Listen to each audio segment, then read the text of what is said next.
छोड़ के मुझको सांसों को मेरी दुनिया की रीतें समझ न पाऊं।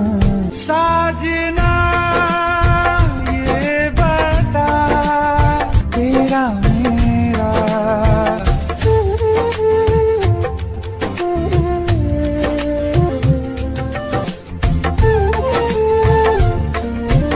ও মাই গড, অবশেষে দীর্ঘ অপেক্ষার পর এইমাত্র মুক্তি পেল সুপারস্টার শাকিব খানের বলিউড দরদ সিনেমার নতুন রোমান্টিক গান।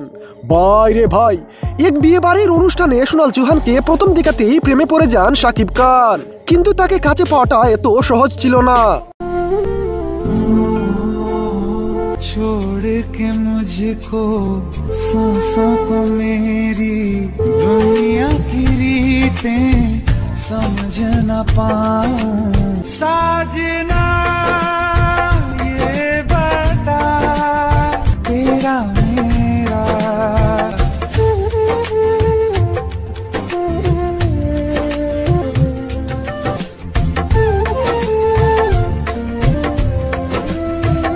ভাই রে ভাই, বিয়ের অনুষ্ঠানে সোনাল চৌহানকে ভালো লাগলে শাকিব খানের, কিন্তু একটা সময়ে গিয়ে জানতে পারেন শাকিব খান সোনাল চৌহান অন্য এক ছেলেকে ভালোবাসে।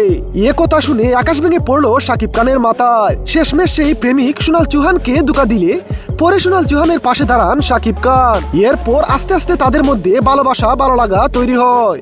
তারপর সোনাল চৌহানকে নিজের করে কাছে পান আমাদের শাকিব খান। ভাই রে ভাই, বুঝতে পারছেন সোনাল চৌহানকে কাছে পাওয়াটা এত সহজ ছিল না। তাই প্রিয় সম্মানিত ভিউয়ার্স, কেমন লেগেছে সুপারস্টার শাকিব খানের বলিউড দরদ সিনেমার নতুন গান? লাইক কমেন্ট শেয়ার করে জানিয়ে দিন আপনার মতামত।